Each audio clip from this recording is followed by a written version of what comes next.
ਪਠਾਨ ਮਾਜਰਾ ਇੱਕ ਮੌਜੂਦਾ ਵਿਧਾਇਕ ਤੇ ਜਦੋਂ ਮੌਜੂਦਾ ਵਿਧਾਇਕ ਇਹ ਗੱਲ ਕਵੇ ਕਿ ਮੇਰਾ ਇਹਨਾਂ ਨੇ ਐਨਕਾਊਂਟਰ ਕਰ ਦੇਣਾ ਸੀ, ਤਾਂ ਉਹ ਆਪਣੀ ਮੌਤ ਦਾ ਖਦਸ਼ਾ ਨਹੀਂ ਜਤਾ ਰਿਹਾ।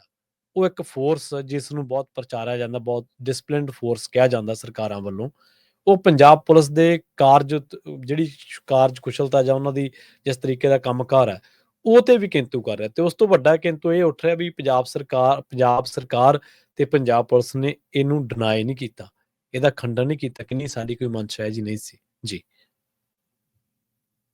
ਪ੍ਰਵੀਨ ਜੀ, ਹਰਮੀਤ ਸਿੰਘ ਪਠਾਨ ਮਾਜਰਾ ਇਸ ਮੌਕੇ ਸਨੌਰ ਵਿਧਾਨ ਸਭਾ ਹਲਕੇ ਤੋਂ ਆਮ ਆਦਮੀ ਪਾਰਟੀ ਦਾ ਐਮਐਲਏ ਹੈ ਜੀ।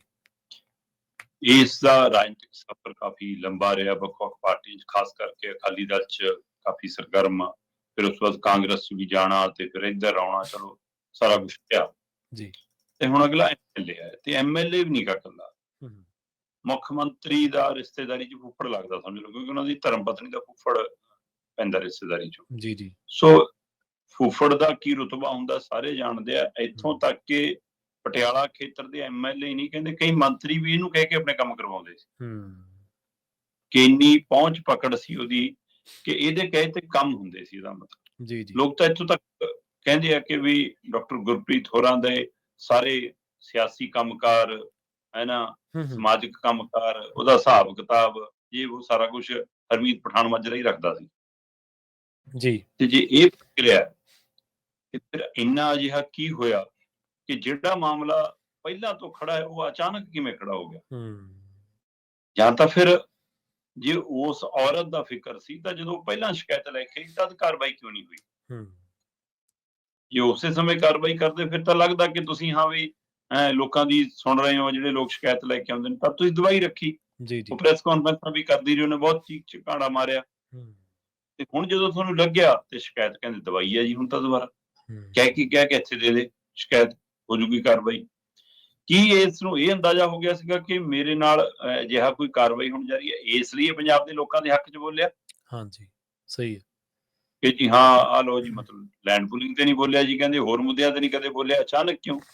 ਪਰ ਕਈ ਤਰ੍ਹਾਂ ਕਹਿੰਦੀਆਂ ਵੀ ਸਮਾਂ ਰਹਿ ਕੇ ਕਈ ਵਾਰ ਸਮਝ ਆ ਜਾਂਦੀ ਹੈ, ਇਸ ਲਈ ਬੰਦਾ ਉਸ ਮੌਕੇ ਆ ਕੇ ਬੋਲਦਾ।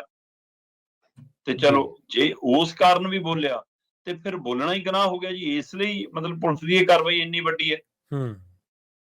ਹੁਣ ਇਸ ਮੌਕੇ ਦੋ ਪਹਿਲੂ ਨੇ। ਇੱਕ ਪਹਿਲੂ ਹੈ ਕਿ ਇਹਦੇ ਖਿਲਾਫ ਪੁਰਾਣੇ ਵਿਆਹ ਵਾਲਾ ਮਾਮਲਾ, ਉਹ ਸ਼ਿਕਾਇਤ ਉਹਦੇ ਹਵਾਲੇ ਨਾਲ। ਦੂਸਰਾ ਮਾਮਲਾ ਹੈ ਜੀ ਕਿ ਦਿੱਲੀ ਵਾਲਿਆਂ ਦੇ ਖਿਲਾਫ ਬੋਲਿਆ, ਸਰਕਾਰ ਦੇ ਖਿਲਾਫ ਬੋਲਿਆ, ਇਹਨਾਂ ਦੇ ਅਫਸਰਾਂ ਦੇ ਖਿਲਾਫ ਬੋਲਿਆ। ਇਹ ਜੀ ਕੀ ਇਹ ਦੋਵੇਂ ਮਾਮਲਿਆਂ 'ਚ ਐਨਕਾਊਂਟਰ ਹੋ ਸਕਦਾ ਜੀ? ਸਹੀ ਹੈ। ਜੇ ਦੋਨਾਂ ਮਾਮਲਿਆਂ 'ਚ ਐਨਕਾਊਂਟਰ ਦੀ ਸੰਭਾਵਨਾ ਨਹੀਂ ਹੈ, ਜਿਹੜਾ ਖੁਦ ਹਰਮੀਤ ਸਿੰਘ ਪਠਾਨ ਮਾਜਰਾ ਨੇ ਪ੍ਰਗਟਾਇਆ, ਤੇ ਫਿਰ ਐਨਕਾਊਂਟਰ ਕੌਣ ਤੇ ਕਿਉਂ ਕਰਾਉਣਾ ਚਾਹੁੰਦਾ ਹੈ? ਕਿਉਂ ਤੇ ਕਿਉਂ, ਬਿਲਕੁਲ ਸਹੀ ਹੈ। ਕਿ ਉਹ ਧਿਰਾਂ ਜਿਨ੍ਹਾਂ ਦੇ ਰਾਜ਼ ਨੇ ਇਹਦੇ ਕੋਲ, ਰਾਜ਼ਦਾਰ ਹੈ, ਤੇ ਜੇ ਉਹ ਰਾਜ਼ ਖੁੱਲਣਗੇ ਤਾਂ ਉਹਦਾ ਸੇਕ ਦੂਰ ਤੱਕ ਜਾਊਗਾ, ਦਿੱਲੀ ਤੱਕ ਜਾਊਗਾ। ਸਹੀ ਹੈ। ਕੀ ਇਸ ਲਈ ਇਹਦਾ ਐਨਕਾਊਂਟਰ ਹੋਣਾ ਚਾਹੁੰਦਾ ਕਿ ਰਾਜ ਵੀ ਨਾਲੇ ਖਤਮ ਹੋ ਜਾਣ? ਇਹ ਉਹੀ ਪੰਜਾਬ ਪੁਲਿਸ ਹੈ ਜਿਹਨੇ ਜਥੇਦਾਰ ਤੱਕ ਨਹੀਂ ਛੱਡੇ ਸੀ।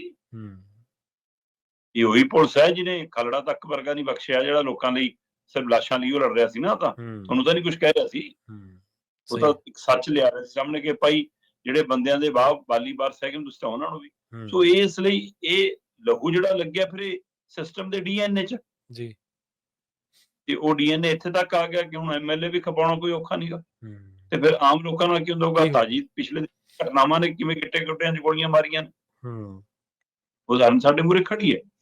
ਹੁਣ ਇਹ ਸਾਰੀ ਪ੍ਰਕਿਰਿਆ ਦੇ ਵਿੱਚ ਉਹਦੀ ਵੀਡੀਓ ਸਾਹਮਣੇ ਆਉਂਦੀ ਆ ਕਿ ਵੀ ਮੈਂ ਬਿਲਕੁਲ ਖਿਸਕਿਆ, ਪਰ ਮੈਂ ਕੋਈ ਗੋਲੀ ਨਹੀਂ ਚਲਾਈ ਪੁਲਿਸ ਤੇ। ਪੁਲਿਸ ਸਹੁੰ ਖਾ ਕੇ ਕਹਿ ਦੇਵੇ ਆਪਣੇ ਜਵਾਕਾਂ ਦੀ, ਜੇ ਬਾਬਾ ਬੁੱਢਾ ਜੀ ਨੂੰ ਮੰਨਦੀ ਹੈ, ਠੀਕ ਹੈ, ਜਿਹਨੂੰ ਵੀ ਤੁਸੀਂ ਮੰਨਦੇ ਹੋ, ਮਤਲਬ ਕਹਿਣ ਦਾ ਤਰੀਕਾ ਇਹੀ ਹੁੰਦਾ, ਕਹਿਣ ਦਾ ਤਰੀਕਾ ਇਹੀ ਹੁੰਦਾ, ਸਹੀ ਹੈ, ਠੀਕ ਹੈ ਨਾ, ਕਿ ਤੁਸੀਂ ਸਹੁੰ ਖਾ ਲਓ ਵੀ ਗੁਰੂ ਘਰ ਚੜ੍ਹ ਜਾਓ ਬਈ, ਹੈ ਨਾ, ਮੰਦਿਰ 'ਚ ਆ ਜਾਓ ਵੀ, ਜਿਹੜੇ ਸੰਤ ਮਹਾਂਪੁਰਸ਼ ਫਕੀਰ ਨੂੰ ਮੰਨਦੇ ਹੋ ਉੱਥੇ ਆ ਜਾਓ ਜੀ। ਸੋ ਇਸ ਤਰੀਕਾ ਕਰਨਾ। ਉਹਨੇ ਕਿਹਾ ਵੀ ਕਿ ਸਹੁੰ ਖਾ ਕੇ ਕਹਿ ਦਿਓ ਕਿ ਮੈਂ ਗੋਲੀ ਚਲਾਈ। ਕਹਿੰਦਾ ਮੈਂ ਤਾਂ ਤੁਹਾਨੂੰ ਰੋਟੀ ਪਾਣੀ 'ਚ ਉਲਝਾ ਲਿਆ ਤੇ ਮੈਂ ਖਿਸਕ ਗਿਆ। ਤੇ ਹੁਣ ਉਹ ਕਹਿੰਦਾ ਵੀ ਕਿ ਮੈਂ ਤਾਂ ਖਿਸਕਿਆ, ਮੇਰਾ ਇਹਨਾਂ ਨੇ ਐਨਕਾਊਂਟਰ ਕਰ ਦੇਣਾ ਸੀ, ਮੇਰੇ ਕੋਲ ਜਾਣਕਾਰੀ ਸੀ। ਕੌਣ ਕਰਨਾ ਚਾਹੁੰਦਾ ਐਨਕਾਊਂਟਰ? ਕਿਉਂ ਕਰਨਾ ਚਾਹੁੰਦਾ ਐਨਕਾਊਂਟਰ? ਕੀ ਸਿਰਫ ਇਸ ਲਈ ਕਿ ਜੀ ਹਾਂ ਉਹ ਮਤਲਬ ਕਿ ਰੇਤਾਂ ਦੇ ਮਾਮਲੇ 'ਚ ਬੋਲ ਪਿਆ, ਖੱਡਾਂ ਦੇ ਮਾਮਲੇ 'ਚ ਬੋਲ ਪਿਆ, ਹੜ੍ਹਾਂ ਦੇ ਮਾਮਲੇ 'ਚ ਬੋਲ ਪਿਆ? ਕੀ ਇਸ ਲਈ ਕਿ ਉਹ ਦਿੱਲੀ ਵਾਲਿਆਂ ਨੂੰ ਇਹ ਕਹਿੰਦਾ ਕਿ ਅਬਦਾਲੀ ਤੋਂ ਵੱਧ ਲੁੱਟ ਰਹੇ ਹੋ ਤੁਸੀਂ, ਹੈ ਨਾ। ਇਸ ਲਈ ਕਿ ਭਗਵੰਤ ਮਾਨ ਹੁਣ ਖੜਾ ਹੋ ਜਾਵੇ, ਜੇ ਨਾ ਖੜਾ ਹੋਇਆ ਤਾਂ ਫਿਰ ਪਿੰਡਾਂ 'ਚ ਬੜਾ ਜੋਗਣਾ ਨੇ ਜੁੱਤੀਆਂ ਪੈਣੀਆਂ ਸਾਡੇ ਤਾਂ। ਇਹਨਾਂ ਦੋ ਕਰਮਾਂ ਦੇ ਵਿੱਚੋਂ ਉਦਾਹਰ ਬਣਾ ਕੇ ਉਹਦੇ ਤੇ ਕਾਰਵਾਈ ਹੋਈ ਹੈ, ਜਾਂ ਔਰਤ ਦੀ ਸ਼ਿਕਾਇਤ ਦੇ ਆਧਾਰ ਦੇ ਉੱਤੇ ਇਹ ਇਸ ਤਰੀਕਾ ਕਰਦੀ ਜਿਹਦੀ ਉਹ ਗੱਲ ਕਰਦਾ ਉਹ ਪਹਿਲੂ ਹੈ। ਸਹੀ ਹੈ। ਇਹਦਾ ਮਤਲਬ ਤਾਂ ਫਿਰ ਤਾਂ ਜੇ ਇਹੋ ਜਿਹੀ ਸ਼ਿਕਾਇਤਾਂ ਦੇ ਨਾਂ ਤੇ ਐਨਕਾਊਂਟਰ ਹੁੰਦੇ ਹੁਣ, ਫਿਰ ਰੋਜ਼ ਨਿੱਤ ਪੰਜਾਬ ਦੇ ਨਾਮ ਦੇ ਉੱਤੇ ਪਤਾ ਨਹੀਂ ਕਿੰਨੇ ਲੋਕਾਂ ਦੀ ਸ਼ਿਕਾਇਤਾਂ ਇਹੋ ਜਿਹੀਆਂ ਦਰਜ ਹੁੰਦੀਆਂ, ਜਿਸ 'ਚੋਂ ਸੱਚੀਆਂ ਵੀ ਹੁੰਦੀਆਂ, ਝੂਠੀਆਂ ਵੀ ਹੁੰਦੀਆਂ। ਸਹੀ ਹੈ। ਐਨਕਾਊਂਟਰ ਫਿਰ ਜੇ ਸਰਕਾਰ ਦੇ ਖਿਲਾਫ ਬੋਲਣਾ, ਇਹਨਾਂ ਦੀ ਲੀਡਰਸ਼ਿਪ ਦੇ ਖਿਲਾਫ ਬੋਲਣਾ, ਫਿਰ ਤਾਂ ਸਵੇਰ ਨੂੰ ਸਾਡੇ ਵਰਗੇ ਕਿੰਨਿਆਂ ਦੀ ਲਾਈਨ ਲਾਈ ਹੋਵੇ ਇਹਨਾਂ ਨੇ।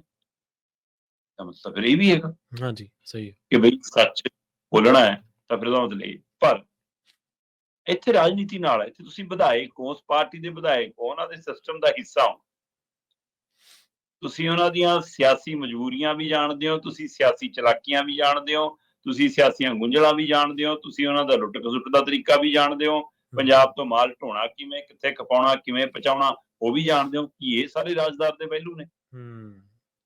ਕਿਹੜਾ ਸੂਬੇ ਦੀ ਹੱਦ ਟੱਪਿਆ ਤੇ ਕਿਹੜਾ ਦੇਸ਼ ਦੀ ਵੀ ਹੱਦ ਟੱਪਿਆ ਮਾਲ, ਤੁਹਾਨੂੰ ਇਹ ਵੀ ਪਤਾ? ਸਹੀ ਹੈ। ਇੱਥੇ ਜਾ ਕੇ ਇਨਵੈਸਟ ਹੋਈ, ਕਿਸੇ ਨੇ ਫਲੈਟ ਲਏ, ਕਿਸੇ ਨੇ ਕੁਆਟਰ ਲਏ, ਕਿਸੇ ਨੇ ਫਾਰਮ ਹਾਊਸ ਲਏ ਬਾਹਰ, ਕਿਸੇ ਨੇ ਘਰ ਵਾਲੀਆਂ ਵੀ ਦੋ ਬਣਾ ਲਈਆਂ। ਤਾਂ ਫਿਰ ਕੀ ਇਹ ਰਾਜ ਜਾਣਦਾ? ਇਸ ਲਈ ਡਰ ਹੈ ਕਿ ਇਹ ਨਾ ਖੋਲ ਦੇਵੇ ਤਾਂ ਐਨਕਾਊਂਟਰ। ਪਰ ਕੱਲਾ ਹੁਣ ਹਰਮੀਤ ਸਿੰਘ ਪਠਾਨ ਮਾਜਰਾ ਦਾ ਮਸਲਾ ਨਹੀਂ ਹੈ ਪ੍ਰਵੀਨ ਜੀ। ਜੇ ਐਮਐਲਏ ਤੇ ਕਾਰਵਾਈ ਕਰਨੀ ਆ, ਸਪੀਕਰ ਦੀ ਮੋਹਰ ਲੱਗੀ ਹੋਣੀ ਜ਼ਰੂਰੀ ਹੈ। ਸਹੀ ਗੱਲ। ਉਹ ਪੰਜਾਬ ਦੀ ਵਿਧਾਨ ਸਭਾ ਦਾ ਮੈਂਬਰ ਹੈ, ਸੱਤਾਧਾਰੀ ਧਿਰ ਦਾ ਹੋਵੇ ਚਾਹੇ ਵਿਰੋਧੀ ਦਾ ਹੋਵੇ, ਸਪੀਕਰ ਦੀ ਮਨਜ਼ੂਰੀ ਜ਼ਰੂਰੀ ਹੈ ਪੁਲਿਸ ਕੋਲ। ਮੈਨੂੰ ਦਾ ਪੁਲਿਸ ਕੋਈ ਇਹੋ ਜਿਹਾ ਪਰਚਾ ਲੈ ਕੇ ਨਾਲ ਗਈ ਹੈ ਕਿ ਆ ਦੇਖੋ ਜੀ ਸਪੀਕਰ ਸਾਹਿਬ ਨੇ ਸਾਨੂੰ ਮਨਜ਼ੂਰੀ ਦਿੱਤੀ। ਸਪੀਕਰ ਸਾਹਿਬ ਤਾਂ ਅਮਰੀਕਾ ਨੇ ਸ਼ਾਇਦ,